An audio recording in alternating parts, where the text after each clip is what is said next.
how can we reduce cost of production without sacrificing, obviously, in their opinion, the financial side of things.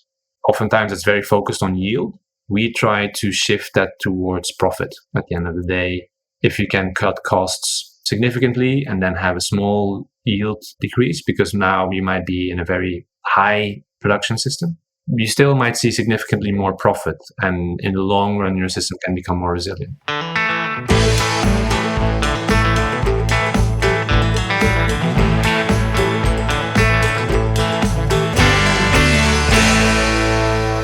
Welcome back to another episode of the Force of Nature podcast. Today's special guest is Olivier de Schaetzen from GENS in Estonia. Olivier is actually one of my coaches from the Create program that I undertook over the last 12 months. And he has an incredible amount of knowledge and has this innate ability to coach the best out of just about everyone. He's been nicknamed the Oracle by his previous cohort of Create, which I think is pretty apt for his extensive knowledge and his abilities that he brings to this world.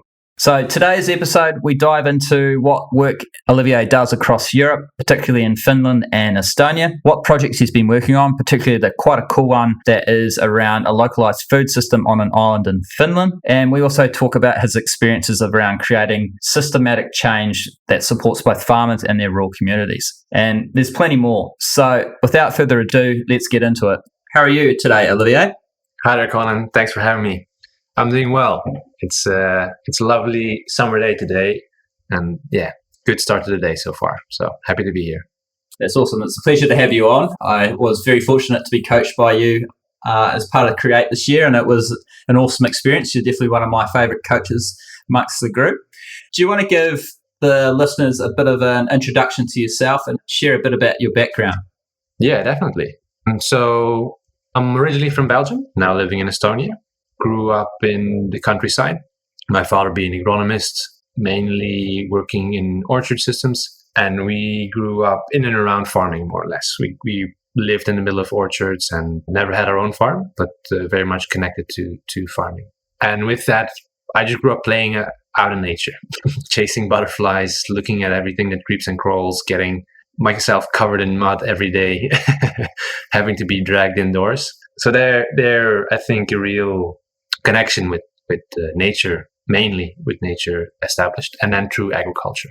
But then growing up, I sort of didn't see myself working in agriculture. My father was working with IPM, integrated pest management, and trying to do things differently, but still was very intensive systems. And you could see there was some impact on the natural ecosystem. Our rivers were quite smelly that we used to play in. It's not necessarily so healthy, you find out later on. And I didn't see myself being a part of that. And funnily enough, I ended up in architecture first, weirdly enough, working on large inner-city redevelopment projects, but always with a focus on urban greenery. How can you include green areas in those places? And in parallel, I was working in Tanzania in local economic development.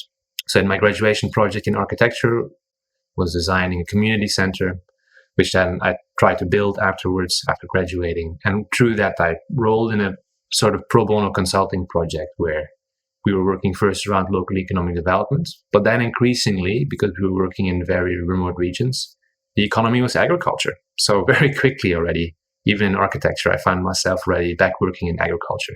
First in a project that was looking at community agriculture. How do we work together as different communities, as agriculture as the common layer?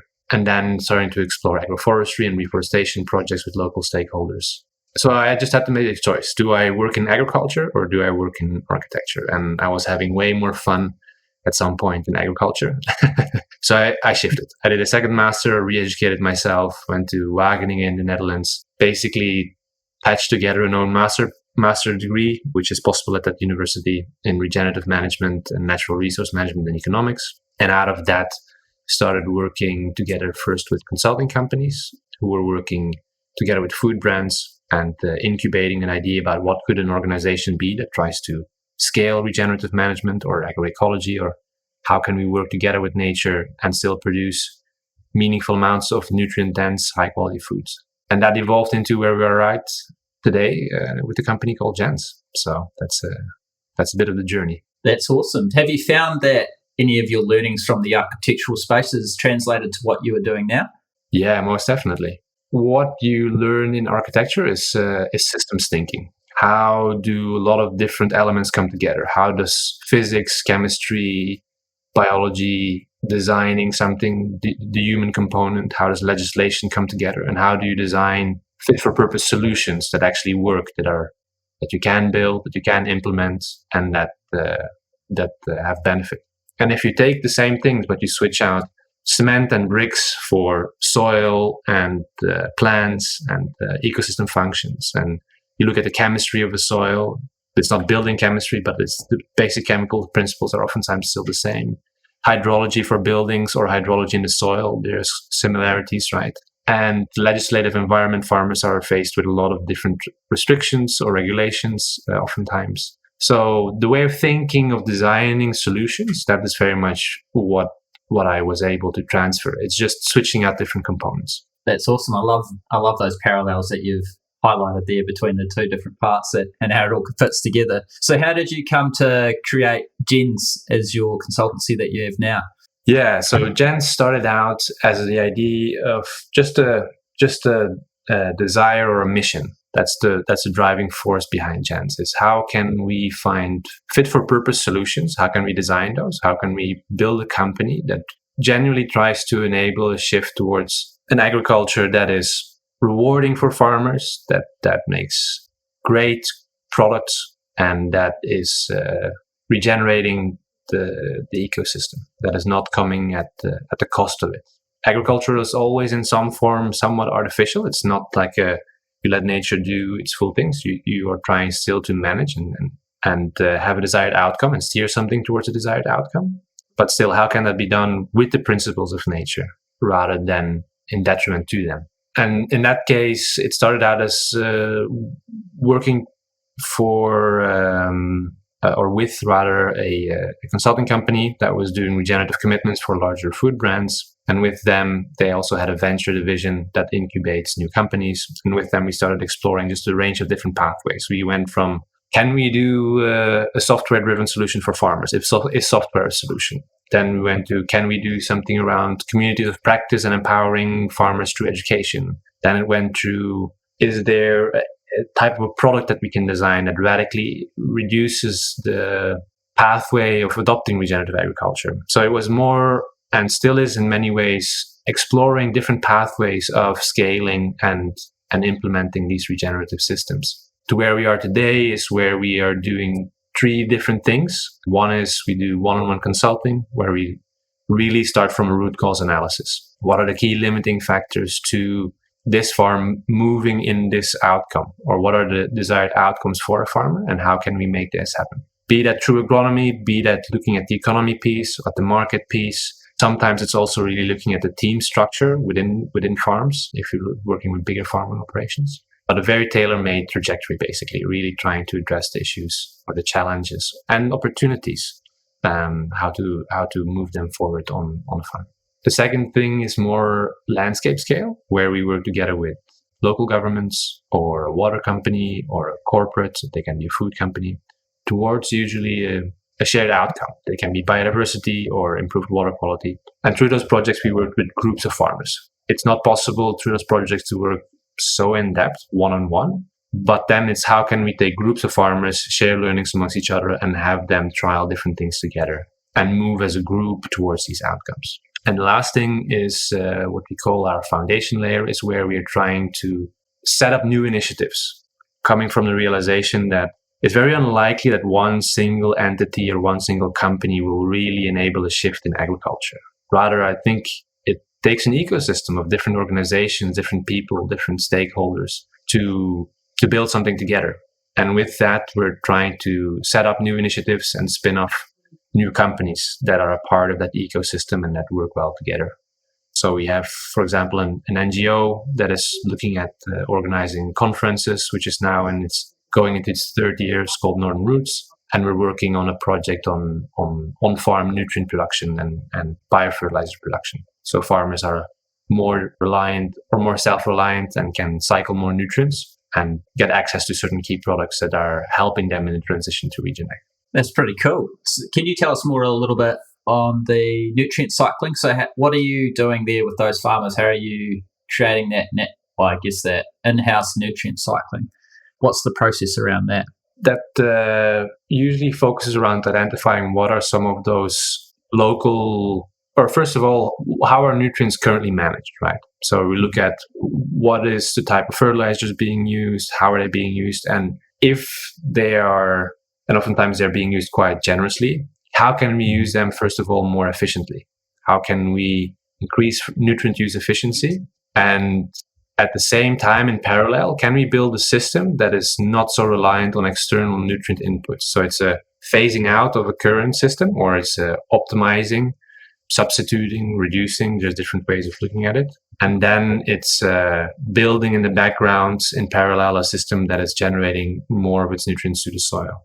And that is through addressing some of the chemical imbalances in the soil that might be preventing lockup of nutrients that are naturally in the soil but might not be available because there's a chemical imbalance. It might be a biological pathway. It might be that biology is not firing up, not really working. And how can we bring that back? How can we bring soil functions back that are connected to biology? So yeah, in parallel, reducing harm and trying to build, again, functions that are naturally occurring. And that can be through utilizing composts and compost extracts or bioferments. It can be things like fish hydrolysates or different type of manures, and how do you work more effectively with manures? How do you create fertilizers out of manures? Can be different anaerobic bacteria.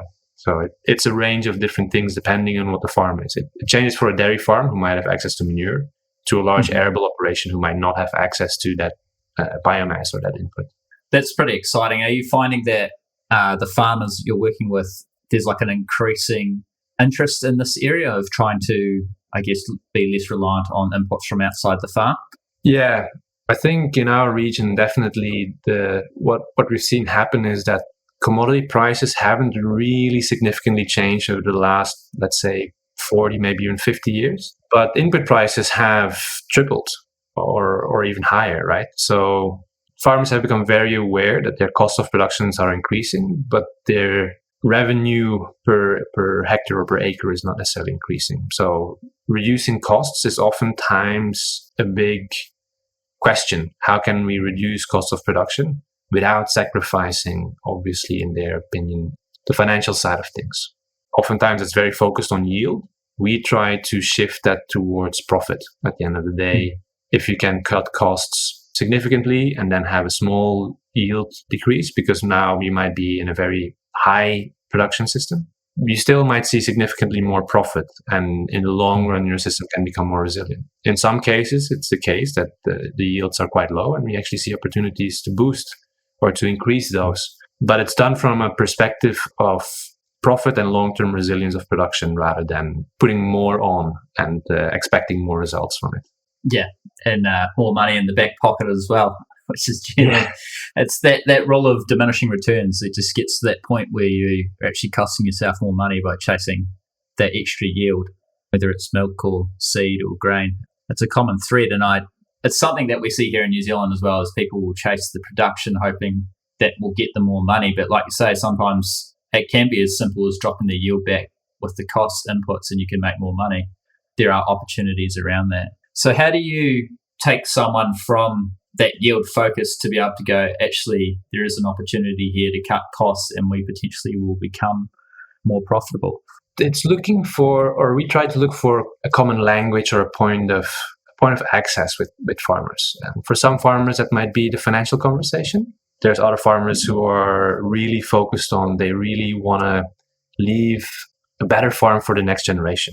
And they are very conscious about where the farm is at right now. And they see that in terms of functioning of their soils and of plant health, that they would want to bring that to a different state. So it's finding what is the driver behind what the farms are managing for. What are you trying to achieve? And trying to then build a pathway of why are you motivated to farm and why are you in this? To then achieve those outcomes by just, we're trying to be non-dogmatic about these things, right? There's great tools in conventional agriculture. There's great tools in agroecology, in regenerative agriculture, in biodynamic farming, in they're all different ideas and tools. And depending on the situation, we just look what is fit for purpose on this farm for this farmer based on what they're trying to achieve, the economics that they have, the equipment that they have, and how can we build a pathway forward. But as you can imagine, that approach takes a quite in-depth, one-on-one understanding of each other and building a relationship. And one of the downsides maybe of that is that if you look at the landscape, you can only work as an individual with so many farmers with that. So that's why we have this one-on-one path. And at the same time, we're trying to work on these landscape scales where we're trying to take some of those principles and practices and empower a larger group of farmers with that without going in that in-depth trajectory. Yeah. No, I think that's kind of that perfect pairing. And we do see so much how like people identify as one part of the agricultural industry, like I'm this type of farmer, and there's almost like you can't switch between the two and take the best things of everything to make yourself successful, which is somewhat frustrating because I think we all just want to be the best we can be and have left the lowest footprint we can at the same time. So if we look at your landscape scale projects, what are the big issues that you guys are facing as a collective in terms of farmers? Is it the typical soil degradation in terms of nutrient leaching or loss of topsoil, or is Estonia a little bit different? Estonia has very, very varied soils. So if we look at the region where we are most active in, we work mainly in Estonia and Finland, are exploring now a little bit working in Sweden, and have set some collaborations up recently in Kenya as well. But if you look at, let's say, Estonia and Finland, these are glacial deposits. So when the glacier or when the ice age ended and when the permanent ice cover retreated, there were a lot of different deposits of different soil types. So one field can have 10 different soil types easily. And in that, it's sometimes challenging to find one common or one overarching single thing that needs to be addressed. But if we look at the common challenges, then we see it's a lot to do around compaction. We have some nitrate sensitive areas where nitrate leaching is an issue for groundwater. And then some regions have more alkaline soils because they're on top of a limestone deposit. Sometimes some regions have a bit more of an acidic soil, so that starts varying. But I would say that in general, surface erosion or runoff of because Estonia is very flat, it's not a very topographically diverse country. I think the highest point is something above 300 meters, so it's not very much above sea level. So it's very flat, so we don't have that much erosion of topsoil.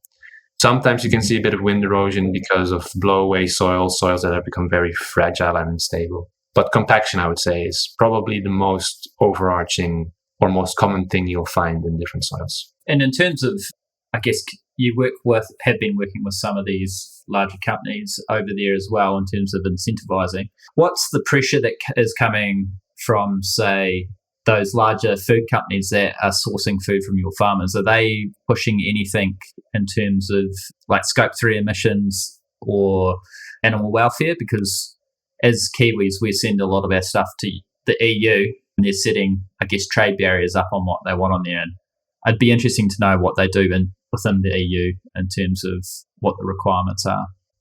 I would say there is a bit of there's two different things or two main things that we can see. One is indeed you have regulatory pressures, such as you mentioned, like the Scope 3 emissions, which basically is that the supply chain now has to report and soon will have to have a strategy of how to reduce the emissions across their supply chain. So it's no longer the emissions that happen in the factory or that happen from the energy that they use to produce, but it is what happens before from all the raw materials that they're sourcing. So that means for a farmer, what are the fertilizers that they're using? What is the emissions of the cultivation methods? What are the emissions of the pesticides or plant protection products that they're using? All of that. But equally from then the downstream side, from the consumer or through the supermarkets or whatever the other distribution channels are, what are the emissions there? Because there is a need to report that and have a strategy of how to reduce that, now there's increasingly a question of data on management and inputs and emissions factors connected to that for farmers to deliver. farmers don't necessarily understand that system or have all the data at hand. And so there's a bit of a mismatch at the moment between data availability and data demand. And so that's a big topic to work around. And I think we'll see a lot of innovation happening on how to improve that. We're part of some consortia that are trying to write grant projects on that to get funding to build that into a streamlined system, so it not adds another burden on top of the farmer of having to deliver that data. But how can this happen in a way that empowers farmers? How can those data points generate manageable insights for farmers as well, and at the same time be used to report into the supply chain? But the second thing, which I find very interesting, is that a lot of food companies are starting to see quite some inconsistencies in terms of the raw materials that they're sourcing. So one batch might meet all of their quality standards because they have very automated processes, so they need a very uniform product.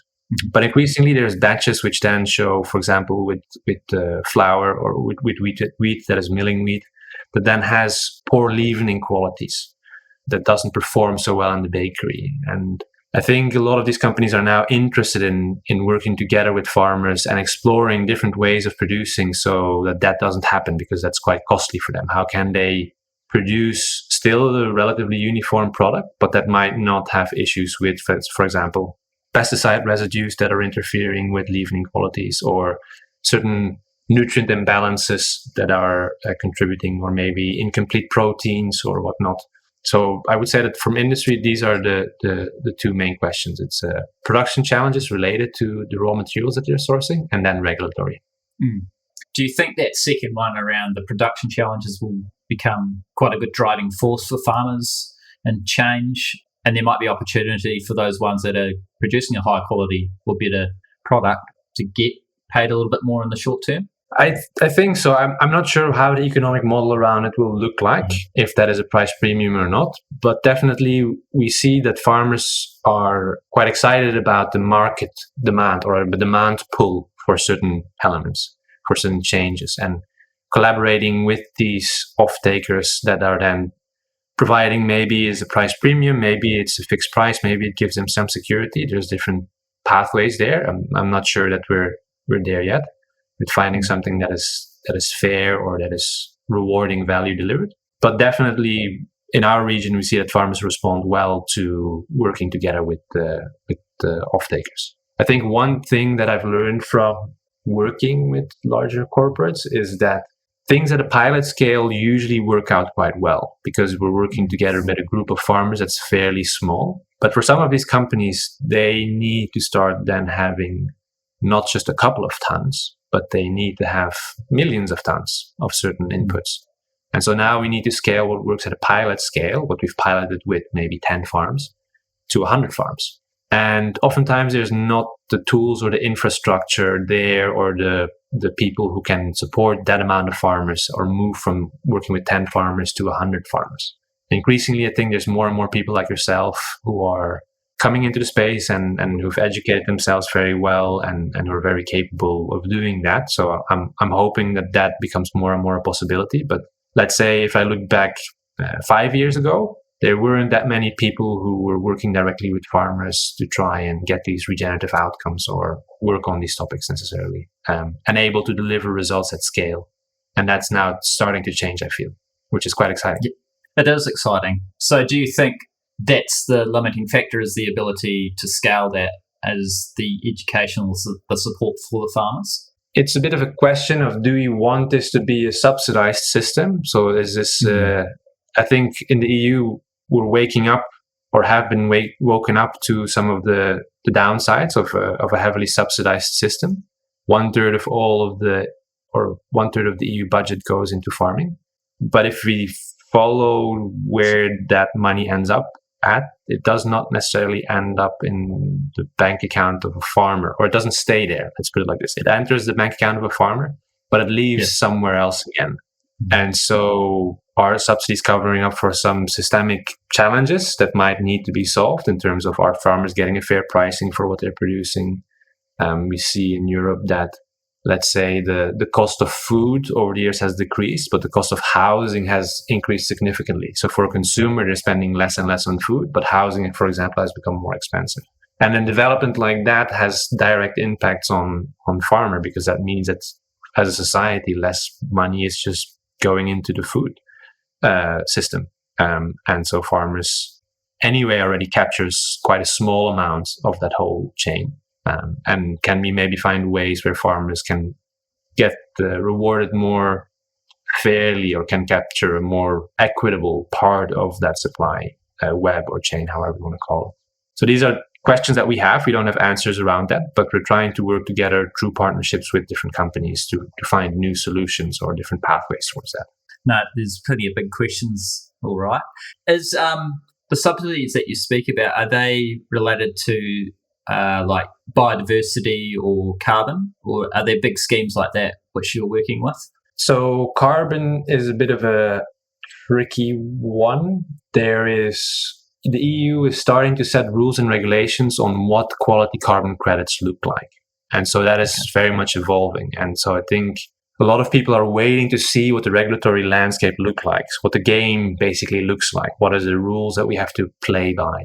And so that is still very much in development. So some of the subsidies that we do see, and for context, the EU has a common agricultural policy at the EU level, but then that gets translated at the national level. So there are directions that are set at the EU level, but implementation still happens at the national level. So, for example, in Estonia, or in Finland, we see things like cover crops being subsidized from the idea of either catching nutrients or increasing biodiversity or having the soil cover through winter. So these type of subsidies are coming more and more, I would say, which are incentivizing farmers to work with these tools. So it's definitely having a positive impact. But at the end of the day, it would be interesting to see what would a full production cost of a system be. And I think that does not necessarily have to be radically much more expensive.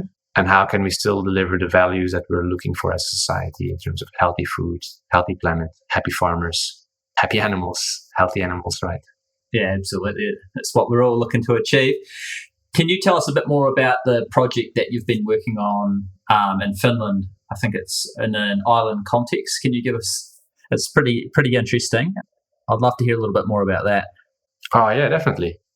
So there is a semi-autonomous region in Finland, which is an island cluster called the Åland Islands. And what is quite fascinating about that is that it's a mini society in its own, more or less. So it has its own government. It's part of Finland, but it has its own government. And so it has some autonomy around some decision making. It still has an almost intact food system. So you have your local dairy, you have your local grain mill, your local bakeries, you have your local abattoir. There's quite a lot of fishing happening. But we see that is really under pressure, that system. It's quite challenging because there's cheap imports. So a lot of the supermarkets are importing very cheaply from other places. And so that system is struggling, but it's still there, which offers a really interesting opportunity. Is that, okay, so as an island, there seems to be the will and the desire to have this local production and this autonomy and not have to be reliant only on importing. And with the system kind of being challenged and struggling a little bit, there's an opportunity to reimagine this. And this is really on the back of the work of the colleague in Jens, Patricia, who has been working on that island for a long time with different stakeholders, both with the government and different food companies and with farmers. And when we started collaborating, the visions that we're developing around a fully regenerative food system potentially on an island. Can we work together with both the farmers, food companies, government, retailers? And can we trial, because it almost feels like a small laboratory. It has that setup almost. Can we trial at this scale, or all of these different components that are representative of different societies in the world are present? Can we at this scale try to make this happen and see if this could become a regenerative foodscape? So this is one of the ambitions that we have, that we've been trying to work around, and we're trying to do that through different projects. So working together with the water company that wants to see lower nitrogen and phosphorus emissions with the farmers. And that's an incentive for farmers to then work, and there's some support for them. Trying to work together with a dairy and seeing if there are opportunities to shift the different things. That dairy, for example, that island has a lot of tourism, and it has quite a fluctuation in milk demand, where in the summer months where there's a lot of tourists, there's quite a lot of demand. And then in the winter months where it's only feeding the local population, that demand decreases. And can we match that demand, for example, with a production system? And the production system where now we're producing more in the summer, and maybe we can dry off some cows in the winter and we don't have to pressure the animals so much. And can we maybe now link that with biodiversity? Because there's a lot of semi-natural pastures, a lot of high diversity pastures that are very valuable, but are currently not being grazed anymore because that business model for farmers, nutritional wise, that might not be the same as in terms of the pure energy value. It's very medicinal. It has a lot of nutritious qualities, but it might not produce as much milk per se. But can we still incorporate that maybe now in a grazing system? Can we think about what could an all-land mobile grazing company look like that is grazing these semi-natural pastures, and that can do that through dairy, and maybe that dairy is then dried off in the winter and matches the demand with the supply. And it's developing these type of concepts at that scale, which then connects the realities of what society on that island looks like with the production systems. Because oftentimes I feel that with standardization and globalization, production systems have kind of become detached from the landscape.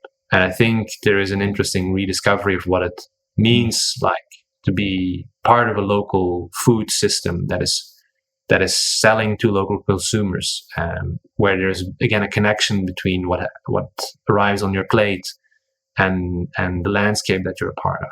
So yeah, that's the ambition, and that's the dream that we're trying to make happen through various different projects. Oh, I love it. I think it's such a cool project to be involved with. And just like you say, it feels like there is people wanting this almost swing back to a localized food system. So if you can create the model and show that it does work and that people do support that, it'll be interesting to see how it grows once you do have that success on the island, what that looks like by taking it to, say, the mainland from there. Have you thought about that yet, or is it still very focused on getting all the little jigsaw pieces together? No, very much so. We're actually we're taking a lot of the learnings from the work on the island and then see how that translates to different contexts. And some of the learnings that we've had on the island, we're now looking at setting that up with larger groups of farmers on the mainland and seeing what can happen through that. So the thinking is, it's very much very stimulating to be thinking about what a food system could look like when you have such a concrete case. So that laboratory context is not just around how to make it happen, but also how could it look like, and as a more or less as a thought exercise and trialing different things out. And so there's a lot of rich lessons learned that we're now transferring to the other contexts that we work in. And it's a very rewarding setup. Like I encourage everybody to find a similar setup. It's really fun. Yeah, I bet. What's been the biggest surprise to you from what you've learned so far from working in that context? Ooh, interesting. We're going through different cycles, and sometimes it takes the decline of something, the recession of something that has before, to open up the opportunity for something new to emerge. Oftentimes, the system, if it's still peaking or it's still very productive, it's quite difficult to change the trajectory of that. But when challenges start occurring and challenges start arising, then more and more opportunity for systemic change starts occurring. And I think this is one of the learnings, is that if you want your time and energy to really manifest, it's really finding those places where that's fertile, rather than trying to shift a system that is still very much peaking in a certain way.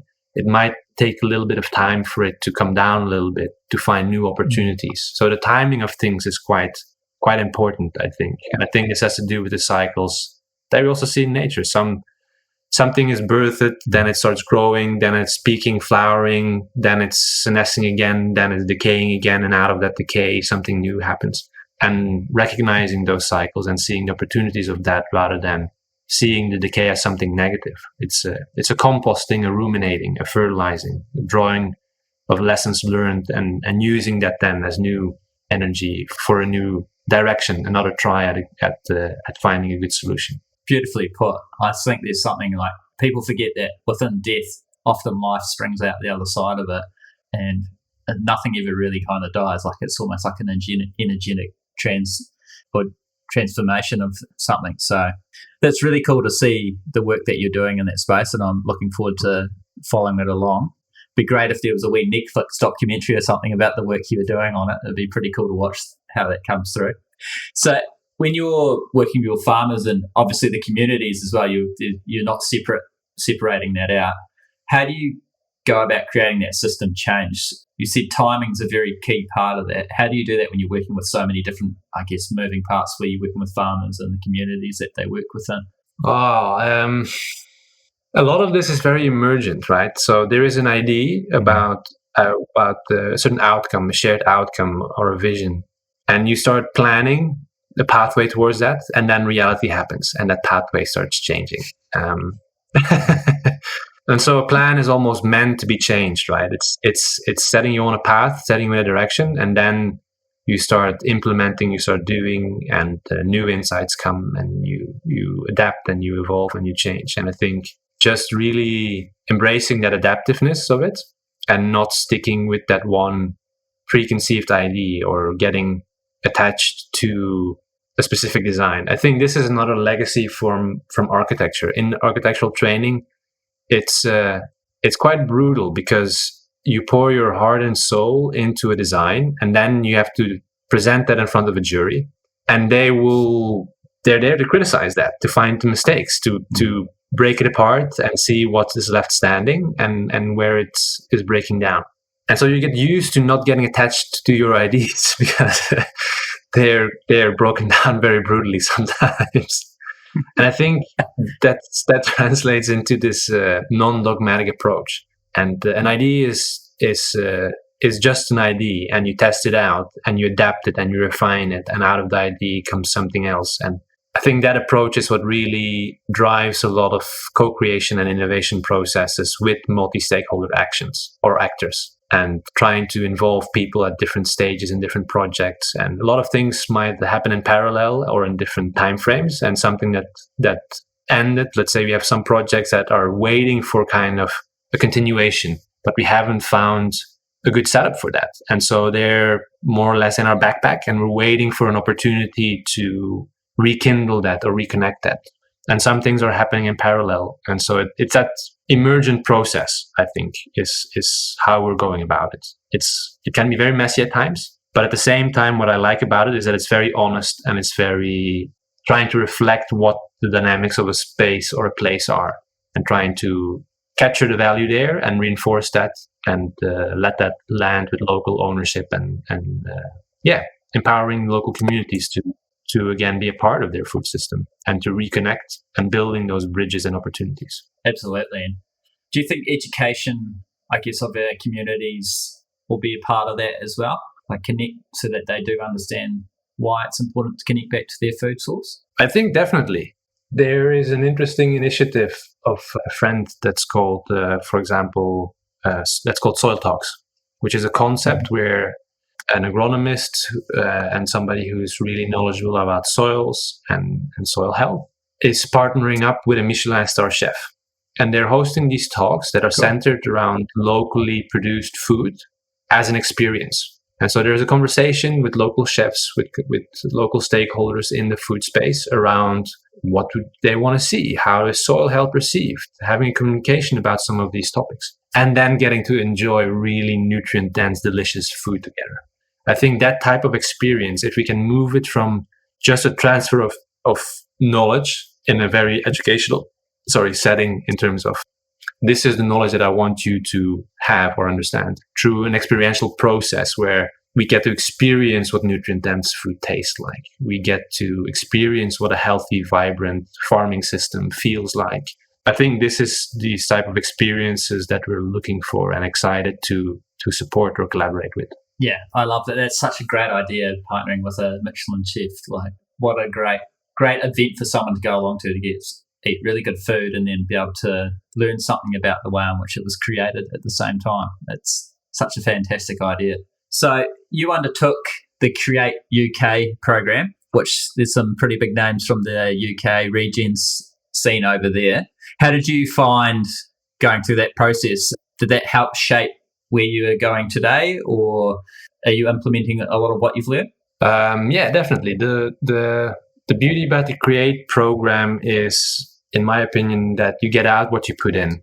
And I went into the program looking for like-minded people to share ideas with, and to just expand in general my approach and my thinking and how to work in agroecology, or with agroecology, and with farmers and in communities. And for me, what I discovered there is the value of looking at things through a coaching lens, looking at things through empowering the individual, finding the common language, meeting people where they are at, connecting to those different values, and then developing tangible and actionable pathways forward to working together and enabling change in the production system. Or sometimes it's a shift in thinking, the mindset, that is one of the most limiting factors.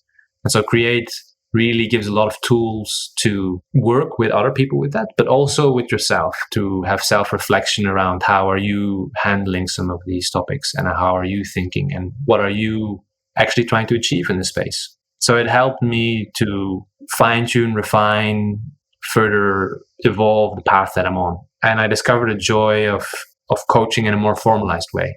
I understood that I have been coaching, or I've had an informal coaching approach, let's put it like this. So the way that I've approached things before had that element of coaching already in it in some form or way, or thinking. But I've never thought of myself as a coach. I didn't think I was coaching somebody. And through Create, I discovered that there might be actually real benefit in formalizing that relationship in a coaching relationship, which was quite rewarding. Yeah, I'll probably parrot you on that. Like, I didn't realize I was probably doing elements of the coaching process as well myself, with the way in which I work with people already. How did you find the shift from being on as part of the cohort and then coaching the next coming through it? How did you, was that quite a bit of a mindset shift to actually now I'm on the other side? It was very interesting because you've gone through Create yourself, and you have an understanding of what Create is, but then you're very curious about how it looks like behind the scenes, right? So I was very curious to discover how that looks like, and how those processes go, and how to take a group of really already very capable, brilliant people who are already doing incredible things in the space, and uplifting them, and at the same time also trying to challenge them in many ways, to maybe look at things that might be blind spots, and how do you do that in a very constructive way, and how is that an empowering experience rather than just a confronting experience. Mm-hmm. And I found a real humbling and a real joyful experience in just being in awe of all of the things that all of these people are already doing, and the genuine willingness of wanting to contribute and deliver value. And yeah, I've had great fun switching from the role of being in Create, and then having the privilege of supporting other people going through it. And probably much like yourself, it felt more like a natural continuation, in the sense that you also expressed that you already felt that you realized that you were already having this coaching approach. And so for me, it was, again, in the Create program itself, I discovered that maybe was something that I was already doing. And then I got to reshape that in a more formalized coaching setting. So it definitely helped me become a better coach, and explore what it means to have an official coaching relationship. Yeah, I think that's one thing that a lot of people come out of it is they never thought they'd be calling themselves a coach, or what would that relationship look like? Because I think if I take it to a New Zealand context, coaching is still very a new thing here, even in general business. So the understanding around it is just not there. So how do you communicate that in a way that people understand what the value is that they'll get from working in a relationship that isn't so prescriptive? So it's an exciting place to be, though. Yeah, it definitely is. It definitely is. I think I use a bit of both still. In some cases, I will try and see if that is fit for purpose. Let's put it like this. If that is adding value, to formalize that as a coaching relationship, to really call that out and say, hey, these are some of the things that are turning up in the work that we're doing together. And it might be interesting to actually work on those and more directly kind of vocalize that. And that's usually when you find fertile ground for that. So why, for example, the Create program really works, I think, is because of a very thorough selection process. There's a lot of people who apply, And there's only a cohort of 20 to 25 people around that number that actually run through the program, right? And so that is a selection of finding those people where that relationship becomes very generative, because it is an in-depth process, right? It takes engagement from both sides in quite an in-depth way. So we're trying to find people that we see can become, we call them keystone farmers, like a keystone species. Farmers that when you can work together with them and really empower them, that they will have such an outsized influence on the landscapes that they're a part of, that pays itself forward in so many ways, that they can contribute to either demonstrating or empowering and uplifting other people. But not everybody has that ambition, and not everybody is in that space, and that's just not what somebody might be called to. And then that just might not call for a coaching relationship and might be more of a direct consulting relationship. Still, the tools and the approach of finding a common language through what you get to practice and learn through coaching is still something you apply everywhere. But it's not necessarily this in-depth process that you go through together. Absolutely. So I usually wrap up all my podcasts with a couple of quick-fire questions at the end. The first one is, what's one thing that you would change about the agricultural industry? One thing. I think most people want the same things, right? We want to be healthy ourselves. We want delicious, nutritious food. We want a healthy planet, healthy, happy animals, happy farmers. So sometimes I ask the question, so if we all want the same thing, why isn't this a reality already? Why isn't this happening? And oftentimes it feels that there is something connected to awareness and understanding. Can we collectively understand each other better and become more aware of ourselves and the systems that we're part of? So for a farmer, that might be awareness and understanding of soil and plants, which is creating a connection between their management actions and what they're seeing in the field. Can we establish that language through an increased understanding of their own actions and an awareness of the consequences of those, and how that might be positive and how that might be maybe detrimental? For policymakers, it could be more awareness and understanding of the actual day-to-day realities and practicalities that farmers are facing, and really live that and experience that.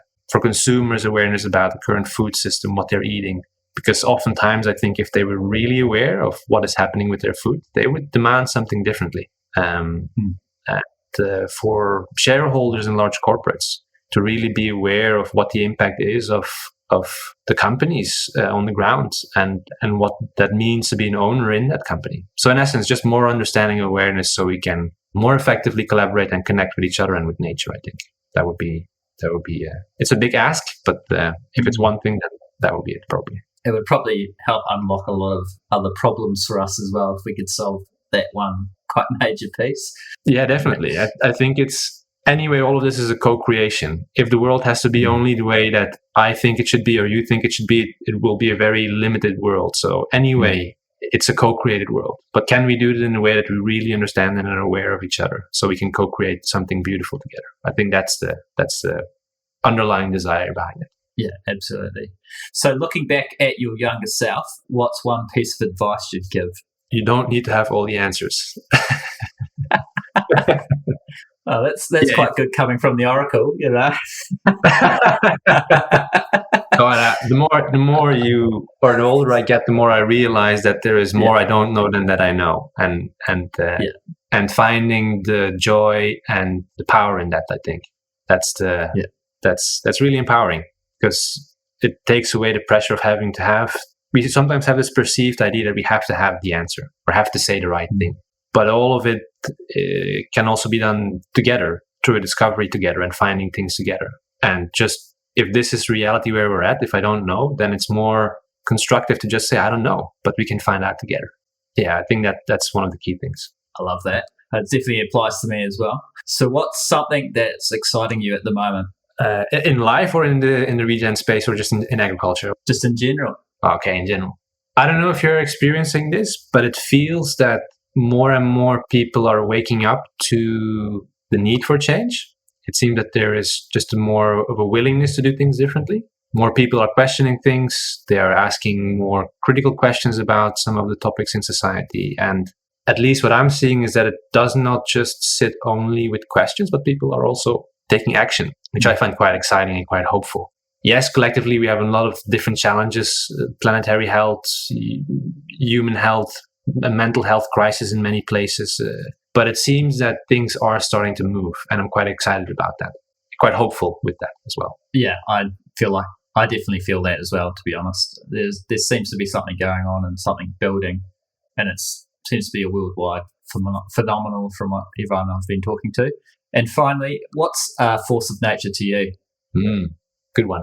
I think it's what happens when people and nature can truly express themselves when they're truly in their element. Like when you've been in a really vibrant forest, or you see a person who's just really doing what they're great at and passionate about it and fulfilled. Like there's such beauty in that. I think that's for me the force of nature. Like it's true, genuine expression of nature, the nature of a person or the nature of an environment or an ecosystem.